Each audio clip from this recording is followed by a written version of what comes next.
You have a new digital product or course and it's awesome, except you have no audience to sell it to and you don't have much of a budget for ads. No worries. I have the perfect idea for you that is going to help you not only make sales early on, but also start to grow and build your own following at the same time.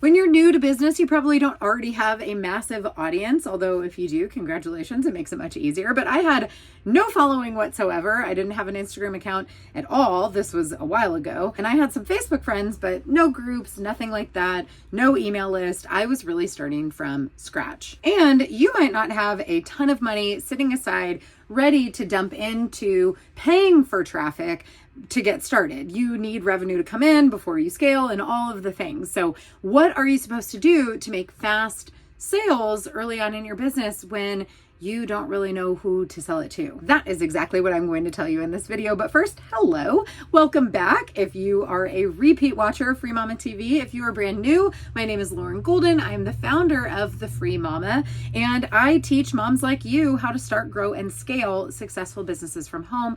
The reason that I am so passionate about this is because I want to help you live a life of freedom, and I believe that money can be a tool that will help us live a totally awesome, guilt-free life. So how do we make that money when we have the idea, but we have no buyers lined up? Well, that's the secret sauce of this video. And the idea is using other people's audiences. Use other people's audiences. Not only is this one of the fastest ways to make sales early on in your business, but you will also get instant credibility and start to build your own following at the exact same time. Let's start by talking about why borrowing someone else's audience is very effective. For starters, you get instant access. We're going to talk about all the different ways that you can borrow someone's audience, but it happens very quickly. You're going to get immediate exposure into a whole group of people that are primed and ready for your offer. You're also going to have instant credibility with all of these people just through the association of your collaboration with the group owner. If they are endorsing you, if they're inviting you into their world to speak to all of their people, then their people are going to be like, yeah, I should probably trust this person, which means that you just sped up the whole know, like, and trust that we know is required to make a sale. Lastly, borrowing someone else's audience is very cost effective. When we pay for advertising, you actually buy those ads up front. You're paying for the impressions. You're paying to get in front of eyeballs. And Mark Zuckerberg doesn't really care whether you make those sales or not. Now, he kind of arguably cares because he wants you to keep spending money on Facebook ads or Google ads or YouTube or wherever you are on the internet. They want you to make money because they want you to keep spending money. But they're going to take your money for the ads, whether your ads are converting into buyers or not. When we collaborate with other entrepreneurs and we borrow their audience, typically, if there is a financial arrangement, you are paying a commission on the back end, meaning you don't need to have any money up front to sell your digital product. Once you've already been paid for your information, you then can pay out your affiliate partners. So how can we get some of these strategic collaborations where you're borrowing another entrepreneur's audience? Well, the first is to start with really intentional targeting. Who has an audience of people that you would want to get in front of? Who does your offer make sense for? And who else is talking to those people, but they're not direct competitors selling the same thing? Spoiler, those people probably aren't going to want to give you access to their audience if you are going to be taking their sales. Instead, who is complementary? Who is selling something adjacent, or who is selling something that's the next step or the step before yours, for example? I partner with parenting coaches because most of my clients are moms teaching you how to start, grow, and scale your business. I have worked with parenting coaches who have an entire audience of moms, and we've been able to cross promote what we do, a parenting course and a start a business course, in each other's ecosystems by borrowing each other's audiences. We have a very targeted reach of each other's ideal clients, but we don't have competing offers. One of the best things about borrowing someone's audience is that you can finally start to grow your own. This could look like growing your email list, for example. And in order to do that, when you go into front of somebody else's offer, you need some sort of lead magnet or a freebie or some sort of opportunity where they're going to get something from you for free in exchange for you collecting those leads. This is how you're going to start to build your own audience. You can tell them where to follow you on social media, for example, but you have to start by offering some sort of value on the front end. This could be a workshop, it could be an interview. There are a lot of different ways to collaborate, which we'll talk about in just a minute, but start by offering value and really showcasing your personality. Again, having things like freebies or lead magnets are going to help you grow an email list very strategically without having to spend any money or a ton of time and energy building organic leads through social media marketing over a long period of time. The cool thing about gathering leads this way is that then you can implement a follow-up strategy. And with email marketing tools, you can make this all completely automated. You can further indoctrinate them into your world, your mission, your values, and the thing that you're an expert in and the problem that you might be able to solve for them. So what are some actual examples of borrowing someone else's audiences? Well, this could look like guest blogging or having them promote you in their emails and talk about something you have coming up. Maybe you're going to be selling your digital product or course via a webinar, and you can get a whole list of affiliate partners who are going to drive traffic for you. That means send people from their audience over to your presentation registration page. There are things like podcast interviews, guest coaching inside of someone else's paid or free program, doing Facebook Live or Instagram Live together. In these examples, you can see how you can build a relationship with somebody very quickly, allowing their audience to get to know you during the conversation. Interviews are fantastic because you're going to get that credibility from the other person bringing you into their world, but also it's a really natural, easy way for people in their audience to get to know you through the questions that the entrepreneur is asking you. It's an opportunity for you to speak directly to a group of your ideal clients and bring them over into your world.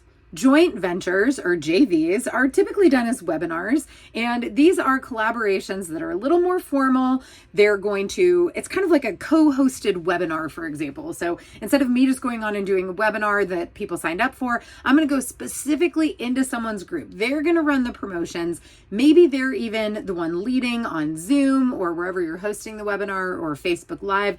They're going to introduce you, the person borrowing their audience, and cue you up to do your presentation, your sales pitch, and then you're going to make the sales, track them back to the host, and then at the end, you will pay them an affiliate commission for bringing their audience in front of your offer. I have had a lot of successful JVs over the years. Affiliate marketing is a great way, like I said, not to pay up front for ads, but to be able to make the sales and then pay the investment on the back end for those qualified leads. This is a very fast way for you to get a lot of the right people in front of your offer in a very short amount of time. And again, these are leads that are already warmed up because they follow the person that brought you in the first place. So they trust their opinion, it's instant credibility, and that person usually can do a great job of bridging for the audience, like why your offer makes sense for them. So how do you get an entrepreneur with a big audience that you want to be in front of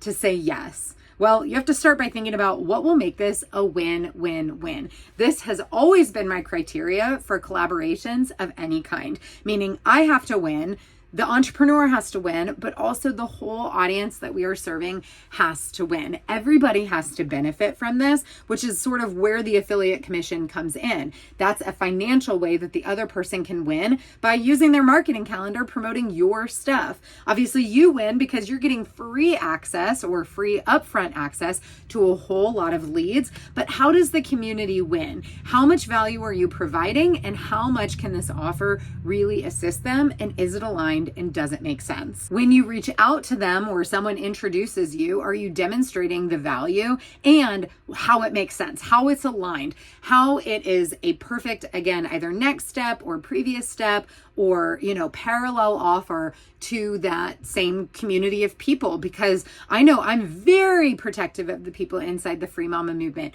I will not bring somebody in that I don't think is a good fit. And I have ended partnerships in the middle of a promotion when I felt like someone was immediately stepping outside of my values and the way that I serve my audience. So I know that I take this very seriously, and other owners of big audiences or Facebook groups do as well. So how are you proving both your alignment, but also the value that you're going to provide? We sort of spoke about this, but what is the reciprocity involved?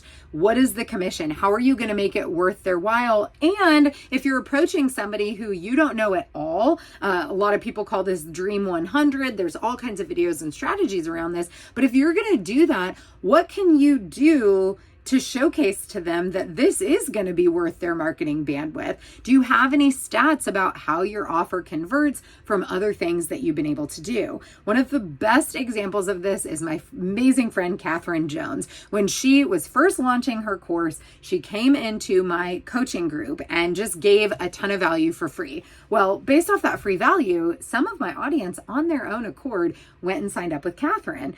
Now, missed opportunity for me, except Catherine is a smart lady. And she said, if these paid clients of Lauren's are this interested in what I do, imagine if I could reach her entire audience. And so we set up a joint venture together.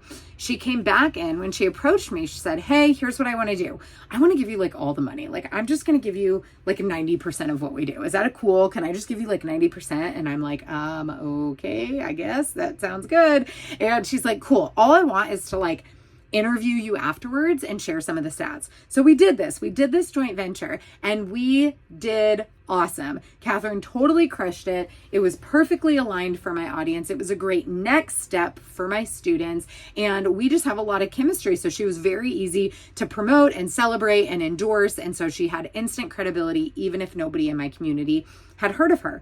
So we crushed it. She gave me 90%. So again, that reciprocity. But then I did an interview with her, and off that back end, not only did she get a ton of sales, but she was able to set up a lot more collaborations. She was thinking about the big picture so that she could go show her expertise and her conversion rate and all of these very specific points to other entrepreneurs that had no clue who she was, because I gave her the opportunity to come in my group as my friend and really serve and get a ton of value. Speaking of expertise, you have to be able to show that you know what you're talking about. Are you the best person to offer this, to teach this to this group of people? They want to know that if they're bringing you in, it's going to be worth their time and energy, of course, but also that you are going to be doing good by their audience. And lastly, make sure you tailor your pitch. Like, make it really personal. I get pitches all day, every day. Literally, I send so many messages to spam. It's crazy. And I'll get messages that say like, hey, Laura. And I'm like, my name's Lauren. I stop reading. I literally hit spam. Like,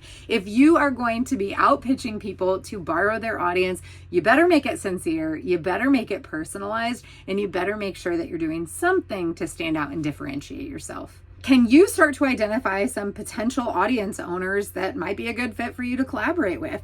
Again, there's this idea of this Dream 100 list. You don't have to have 100 people on it, but where can you start? Do you have anybody in your immediate network that would be a good fit? Or somebody in your network who could introduce you to someone that would be a good fit? Again, borrowing someone's audience, whether it's for a full-blown joint venture with affiliate commission or just being on their podcast, being a guest trainer in their event, getting some credibility and getting some experience and some, reps under your belt about presenting the thing that you want to be known for and the thing that you're going to sell people into is a great way for you to start to expand your own following and start to make more sales for your offer. Social media marketing is definitely a long-term play, and ads cost a lot of money. I do both of these things. They are not bad, but they can feel a little bit discouraging. One of the fastest paths to cash is leveraging other people's audience, and hopefully after today's video, you've got your wheels turning about how you can go about doing that and growing your audience and your income at the same time. As a reminder, I make these videos for you, so talk to me down in the comments below. Do you have any questions about borrowing someone else's audience? Have you done this before? Did it work? Did you have any challenges? Make sure you like and subscribe and tell me what you want to hear next time. I will see you back here on Free Mama TV in a couple weeks.